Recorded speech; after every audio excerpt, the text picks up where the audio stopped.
What's going on, guys? Welcome back to another podcast. This is the Founder Podcast, and today we have a special guest, Akaash Aesthetics, in the building. What's going on, brother? What's going on, man? Welcome to our HQ. Happy to be have you here. here. Yep. So Akaash Aesthetics is a performance coach, and he works with people trying to master their life. So anyone that's trying to change their reality and hop into a different reality, which I know sounds a little bit crazy, but it's actually really interesting. And I want to let Akaash kind of take it over and talk a little bit about what he does. Sure. So my company is called Reality Mastery. We work predominantly with entrepreneurs that are in between a level up in regards to the revenue that they're generating, right? Because our businesses are an extension of us. So if we are at a six-figure business, who we need to become to be at a seven-figure level business is going to look different from a seven-figure level business to an eight-figure, and so on and so forth. And really the internal changes, particularly at the identity level, and what all that entails is what we focus on at Reality Mastery. So how did you get to this point? Because I remember seeing you 5 years ago, and you had just started as a fitness coach. Yeah. Right? You were just a bodybuilder. Yeah, fitness model initially, yeah. Yeah, I saw you kind of level up a little bit too fast. You know, the amount of versions that I've seen of you out there, Right. is a lot, right? So you started as a fitness model, and then you did professional bodybuilding for a while, and then you moved into coaching, Yeah. right? And then you moved into business coaching, Yeah. and then after that, Supplement company, real Yeah. estate, real estate investing, really taking the serial entrepreneur route. And that's exactly what had me arrive at what I do now, which is with the consulting, working with business development, other entrepreneurs. Just like you said, I had gone through so many different versions of myself, and I became infatuated with this, what is happening when we're in the middle of change? Because without change, we don't grow. So the only constant in life is change. So I was always curious about, can I understand the mechanics around what change requires and put that in a context of the entrepreneurial journey. And one of the main things that, I found is what keeps you attached to your highest intelligence, what keeps you attached to your most empowered state of being, these states of flow that we find ourselves in when challenge meets skill, when we're just feeling very excited, very enthusiastic about the work that we're doing, and we lose a track of time. Our focus becomes very singular. We have access to this creative energy that is almost working through us. It's something that's coming through us, outside of us. It's with us, but it doesn't belong to us to create what we're creating as entrepreneurs. And that's essentially what we're doing. We're all creators here. And in the evolution of that creation process, who we become, there's a myriad of things that happen in that mix. But the most empowering principle that we teach Reality Mastery is, what are the actions and behaviors and thought patterns that keep you connected to an empowered state? And just a little quick caveat here about this empowered state and disempowered state. What we're talking about essentially is mood, right? These lower vibrations and higher vibrations is higher moods and lower moods. And what the mood is really the indicator, how enthusiastic you are is really the indicator about what's working with you and what's not working with you. There have been many times where I've been doing what I know I should be doing for what I have to do in my business, but it's no longer having that enthusiasm. There's no longer that sense of, I feel good doing what I'm doing. And that is a key sign of growth. But a lot of us can misconstrue it as failure because we're lacking that pizzazz, that fire, that drive to keep going. And it's actually an indicator of change. And then that obviously cascades into a whole bunch of other intangibles and introspective work that we cover in Reality Mastery. But essentially at its core, staying in a powerful state is what we teach to our clients. So you touched on mood, and it's something that I personally experienced also, going into I've been in the marketing and ad world for about 5 years, and in the past, learning about what I'm doing right now was so exciting. It was something that I didn't even want to go to bed. I wanted to stay up all night and just work on my craft and get better and better. But I started to realize and notice myself slowly kind of just plateauing a little bit with the excitement level. Not necessarily skill, my skill was still developing and increasing, but the excitement for it was dying out. And that was a confusing time in my life because I was confused as to, is this a sign of me needing to move into something else? Did I outgrow this, or is this something that I have just to stick to and just keep going. Right. Like, what does that really mean? Exactly to your point, right? So, that's essentially your spirit or your higher self or your higher knowing nudging you in the direction of your growth. And it can be tricky because we're all individuals. So, what that process looks like, how we express ourselves is changing and growing. And clearly, if we've never been somewhere before, we don't know what that feels like. So, we are kind of going into uncharted territory here. And in the consulting program, that's exactly what we focus on. That's what we consult on. Is what does that look like? What does that look like for you? And what is your external reality showing you about the direction you need to go now in these pivots that you're making, in this growth that you're making, and the evolution that you're in as entrepreneurs? So for someone that goes through your program, is it like a set amount of time, like 12 weeks, or like how does it work? They're 12-week programs essentially in the beginning, because the 12 weeks is more than enough time to instill the principles and catalyze the vibrational effect, the change that it incurs in my clients and people that are going through the program. What I mean by that is essentially at higher levels of performance, you're going to be vibrating at a higher level of frequency. And essentially, for people that don't know what I mean by that, the rate at which you can process information is going to increase. So therefore, your conscious awareness is going to increase. So what you become aware of increases. So literally, your entire perception about what becomes right and wrong and what's in harmony of you and what it takes to stay in alignment, and even your vision at its core is all going to change and grow. So you're in this in-between period, and this is something you're obviously going to revisit the more you grow and the more you learn. But what levers do you need to pull within yourself to extract the wisdom of the direction you need to take now? Because in the beginning, you're in hustler mode, right? You're making $5-6 grand a month when you're starting out as an entrepreneur. You're figuring out how to make 10, get to 6 figures. You can hustle your way to multiple 6 figures, even $250,000, maybe more depending on whatever industry you're in. But at its core, you can't hustle for so long. There's no way. Like, the difference between multiple 7 figures, 8 figures, and a multiple 6-figure business is vast.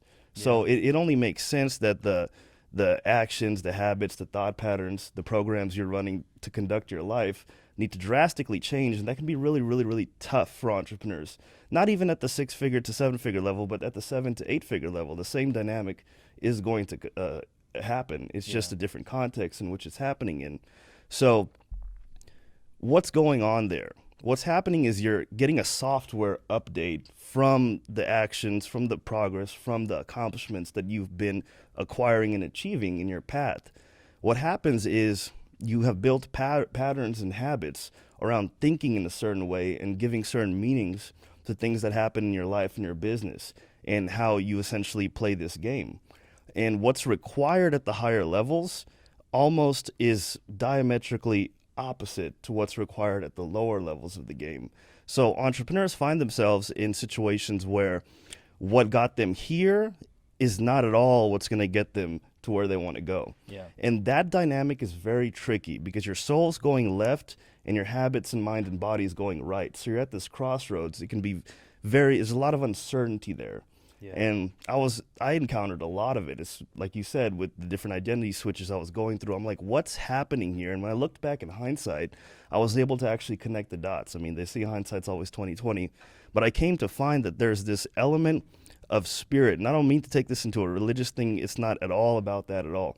But, there's an aspect of ourselves that, who's really watching our thoughts, right? Our brain is generating thoughts, but who's observing those thoughts, like our core essence? And if we can tap into that and get synchronized and aligned with that, we can circumvent all this uncertainty and this noise and just the inability to know what to do, if you will. We can circumvent that if we tap into our spiritual knowing, because the only thing that's certain in life is change. So how do we navigate this vast uncertainty? Well, then the question becomes, what is my inner knowing? Who is my spirit, and who am I? And that's that question, that explanation is going to look different per person because we're all so different. Yeah, for sure. All right, so like, what would you say? Navigating different realities and having to have so many identity switches, right? What would you say your biggest failure was throughout the process of growth? That's to actually get to this that's a point? really good question, because it actually allows me to give an example of what I was just speaking upon in the level of process and following your spirit and figuring out what it's trying to tell you. My biggest failure, it wasn't really a failure in regards to like what failure means, because it was a huge stepping stone to my own realization of who I actually am. But my biggest failure was not understanding that I'm a coach first and an entrepreneur second. If you had talked to me a couple years ago, I would have been like, "Yep, I'm an entrepreneur first and a coach second. Coaching's, my side hustle. I really love it. It's a passion project." But this is a very clear, it's a beautiful distinction point about doing what you want to do because you like the results it gives you versus doing what you're doing because it's who you are. Yeah. And in my case, I was doing what I was doing in regards to business, supplement company, real estate investing. Looks really good on paper, objectively. Oh, cool, he's in business, he's doing his thing, successful, great. But for me, I was feeling empty. I was not putting who I truly was first because of programs I had in my mind around my earlier years in business and entrepreneurship and the personal development work that I had done, which basically, says that you got to figure out how to make money when you sleep. You got to have a money machine. You're reading all these books, Warren Buffett investing, and what have you. And the information I had fed myself to achieve multiple six figures was completely different than how I needed to think about my reality and think about myself and think about what I do to get to seven figures. Because you can't just hustle your way to seven figures. Maybe there's a few vehicles that can do it depending on your business, but it always comes crashing down. We've seen this many times over and over, like easy come, easy go, right? Like people, like someone wins the lottery, they become a millionaire overnight, and then next thing you know, they're not a millionaire anymore. They go back exactly to like where what they happened started. there, right? Like what happened there, right? And essentially, we're at an internal conflict between what we want to do because of what society or programs or belief systems that we have that tell us this is right, and then what our soul knows we need to do, right? What our true essence says we need to do, the thing that makes us an individual wants to do. Even in real estate, you line up 100 real estate investors, all of them are going to be different people. The same thing happens in business and any industry. In entrepreneurship, we're all individual creators. So we can't judge what we are becoming based on who we've been, nor can we judge what we're becoming based on anything that we thought success looked like in the beginning. And, a lot of what I've found from working with clients and doing the research with myself and in the marketplace is hustle culture has created entrepreneurs that are successful financially, but they are not tapped into who they actually are, why they're doing what they're doing. Yeah. They're doing it because of a result, which is a great result. You should have that. You should achieve financial freedom. And I even would go as far to say that in the beginning, I think that might be a little bit required, especially with the times that we're living in, with the vast amount of information that's available at our fingertips to go and, achieve stability and of course, and do that. But after is where I come in. That's where reality mastery comes in. After you've climbed that first mountain, gone on your first hero's journey, done the personal development work, achieved what you need to achieve for whatever you're trying to do in your goals. And then it's time to climb the second mountain. Yeah. What is the impact you're going to make in the world? Who are you being as a creator? Because at the higher levels of the game, deals are made not based on your tactical and strategical know-how. Deals are made between creators that are moving in alignment. Who are you actually being? And are you in synchronicity? Are you in a sense of coherence with who you are spiritually, with what you do, the thoughts that you think, and the actions you take? And does your business reflect that? That level of alignment is crucial to make deals at a higher level, because at the higher level, that is how other entrepreneurs are moving, in that state of harmony and alignment. They have a mission. They're not focused on revenue and goals. That is a natural byproduct. They might obviously talk to their CFO, do their accounting, all that good stuff, sure. But at the core of why they're taking their actions, they're moving from a place of harmony, from alignment, from this is the creation that I want to bring in this world. It's my gift into the marketplace. And that's a huge step for business owners. It's a whole nother level of gameplay from hustle culture, survival, achieving, cash flow, financial freedom. You go on a couple of vacations, buy nice things, and then now what? What are you doing with your time? And it's interesting that you say that, because I got the opportunity to be around some 8-figure entrepreneurs a couple months ago. Was part of this mastermind, and a big core subject that was discussed was suicide. Yeah. At that level, apparently, and I wasn't aware of this because obviously, like, I'm not there yet. In terms of, like, you know, being at that, like, Nah, financial you're there, bro. stability. You're there, bro. You're there. I'm on my way, but you know, one of the things that one of the guys was talking about was how he had created this life that he thought he wanted, right? He created the life that he dreamed of, but then it didn't end up the way he thought it would end up. He ended up actually putting a gun to his head Jesus. at some point after making, you know, like, doing $100 million exits. It's just because it became so meaningless Right. to him. And I guess it does get to that point, you know, when it's all about you and you're only, like, hustling, right? You get to a point where you have everything you want, and now what? Right. And some people's threshold is 100 million, right? Some people, they just want 3 million. Sure. It depends on the person. Right? Perspective. Like, for me, for instance, like, I'm not a car person. Like, when I make money, I'm not gonna go get a car, right? Like, I'd rather invest it in other stuff and enjoy some, like, go out, eat at fancy restaurants and stuff. Experiences, exactly. So different people operate differently, but I noticed that the higher, like, people that don't have money are actually happier than people that have money. Yeah. They have this because, like, they have something to work for. But when you already have it, right? When you already have it, because you've already mastered how to get what you want. So it doesn't take too much work for you to, you want a new car, you know how to earn it. Right. Versus not knowing how to navigate the maze, right? It's still a maze puzzle. of yourself. Exactly. So it's, who am I? It's entertaining, and it takes away from, I guess, the enjoyment of feeling like you already have it. Well, but it's something that's inevitable, right? Because in the process of achieving and working, you're gonna acquire money and you're gonna use it to buy what you want. And then you're at that place of, like, okay, well, what do I do now? I have a house, I got kids, I got a couple of cars, taking a couple of vacations a year, cash flow's cool. Yeah. I understand the systems and processes that withhold that. And then the body just starts losing energy. You start regressing because what got you here isn't getting you there. Yeah. And a lot of people, you know, myself included, which was back to, just to tie this back around to your question, what was your biggest failure? My biggest failure was probably not being attuned to that. And, you know, I actually have to say I was attuned to it, but I was avoiding it. I was avoiding this truth that was bubbling up inside of me, of that I'm not doing the right thing in my life, right? You know, it gets really weird when you're waking up in the morning and you ran some ads last night and you go and check the account and you got like a 4x on your ad spend or a 5N on your ad spend. You're like, cool, I could just click this button and do it again. And the bank account keeps going up. That can put you in a very interesting situation. And that's just one example, right? You can think about any systems and processes about that. Whatever you're doing, you're in mortgages, heating, air conditioning, sales, solar, I don't care, whatever it is. You're going to get to a place where you've acquired the skill set to uphold your reality at a certain place, which then puts the energy back on you. Like, what are you going to do now? Yeah. And if we're not growing, we're dying. Yeah. So we have to keep growing, which means we have to keep changing. And that change is going to take us to uncharted waters. And that is what we coach on at Reality Masteries. What does that look like? Yeah. And how do you get through that? I noticed it's a cycle, man. Like, you know, you want to hoard, you want to have more, and then you get to a certain level when you have enough.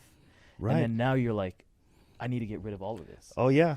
I mean, I'm sure you've seen it with so many entrepreneurs, like myself, getting to the top and then realizing that the top is not really what they thought it was, and then getting rid of everything and then almost downgrading their life back to a minimalist lifestyle. Yeah.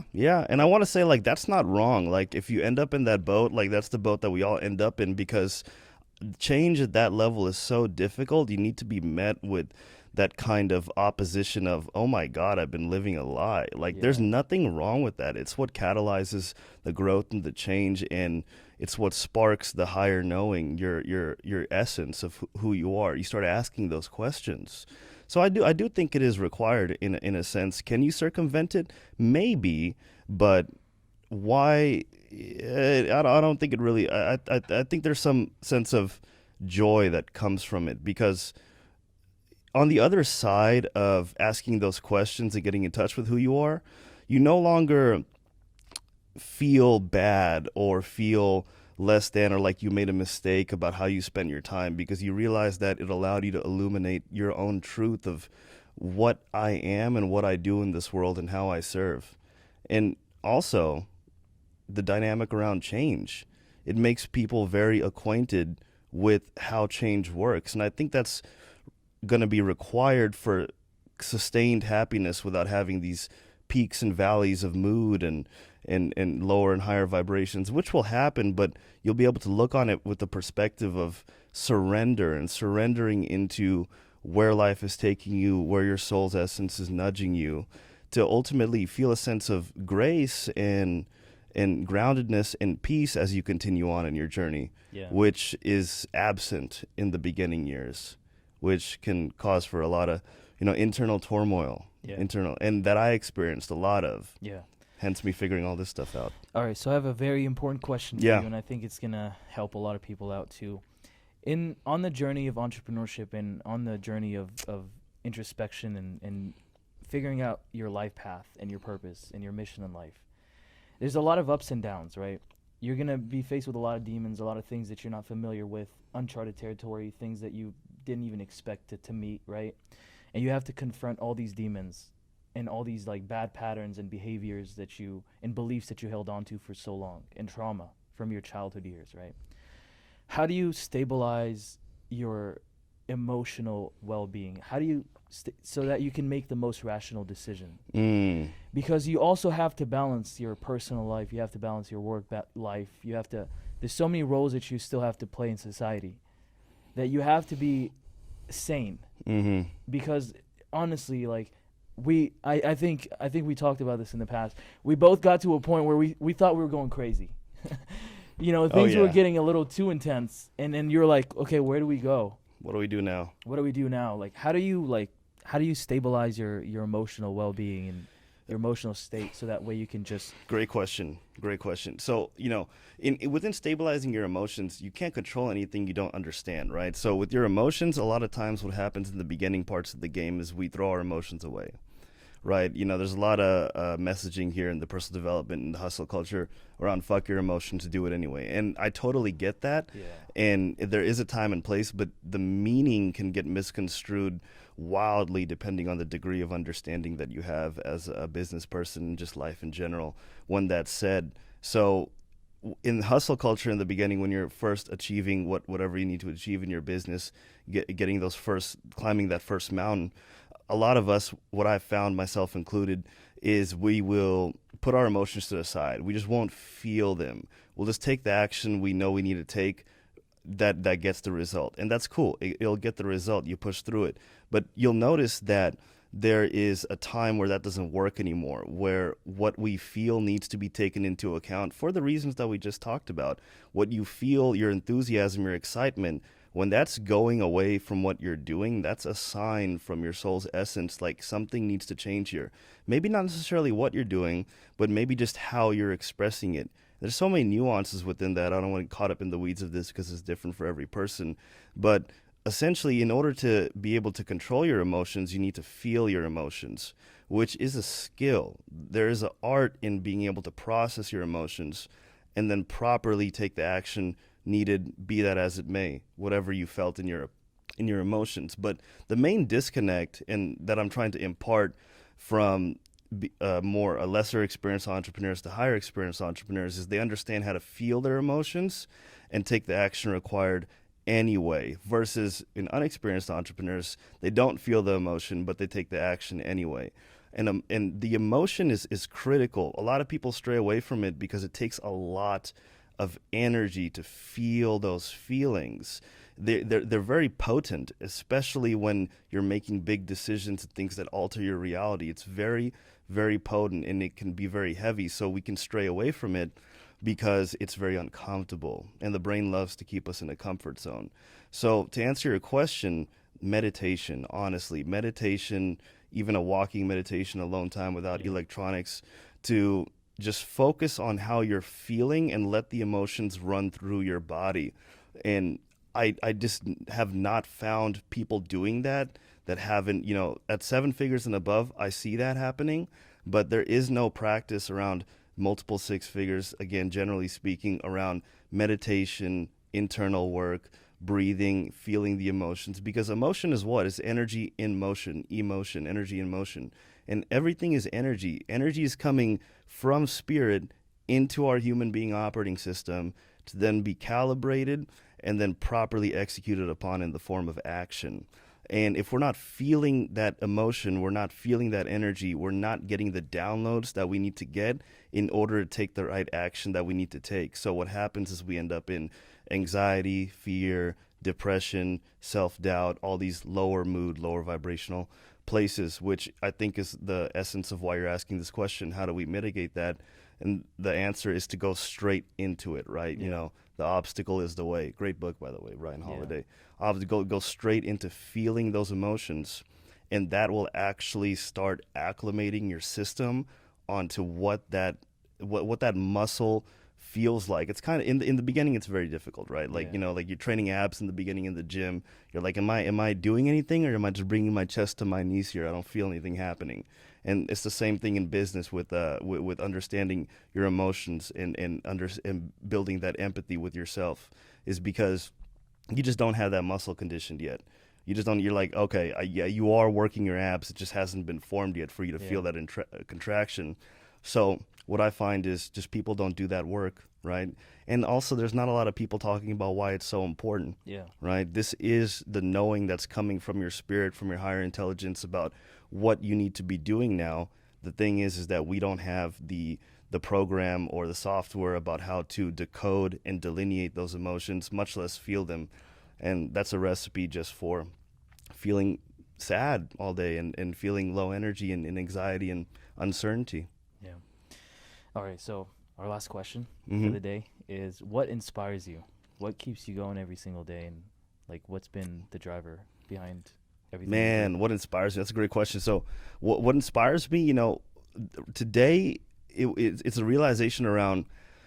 You know, honestly, I'm really proud of this answer because I had no idea that this was the case, and that is that my strengths are not my own strengths. They were given to me.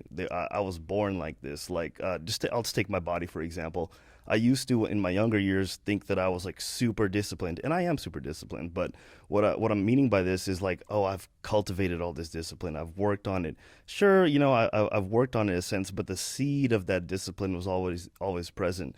I was always a very good speaker. I was able to delineate concepts very easily in my younger years. It just came naturally to me. So my biggest inspiration would be understanding that my strengths and everything that I get complimented on, the accolades and achievements that I've acquired have come from not me, but it's come from a higher power. Like I was built like this. Like when I really look back, there was no other way but for me to behave in a certain manner. There was no other way for me to be a certain, be disciplined to a certain degree, or learn certain skills and live my life in a certain way. It did honestly, in hindsight, come naturally. I didn't think there was any other option. And in before I had acquired the wisdom I do today, I thought that that was a byproduct of my own drive, which sure, I'll give myself some credit on that. But in doing research and just being around for a while, I've found that there's people that have that equivalent drive. I mean, you can't be great at everything, Like I'm not going to be an NBA basketball player, no matter how disciplined I put is my, how disciplined I am on that process. I'm just not. I'm not inclined in that direction, and I'm fine with that because I'm inclined in. I know what direction I am inclined in. But what inspires me is understanding that my strengths were all God given. My strengths came with me when I was born. So, if that's what it is, then that means I am built for a higher purpose. It wasn't self-serving, right? I feel like I have an obligation to use these natural, innate skill sets. Like obviously they were given to me for a reason, to Yeah. be able to help and be of service in my own unique way, right? Not taking anything away from other people's contribution, but I know that I was built here, just like we all were, for our own unique purpose. And coming to that realization was my biggest inspiration, because now I knew it wasn't about me, it was about what I can give. Yeah. Yeah. And then now you can give without any fear of like. No, because it's not even Anything. about me. It's not even Exactly. about me. I'm just here to do Yeah. my thing and give my gift to the world and just live a good life, you Yeah. know? Well, awesome, man. It was great having you, and I think this was a great, interview, and I loved everything we talked about. I think it's going to be helpful for a lot of people out there that, are struggling with finding their purpose and meaning.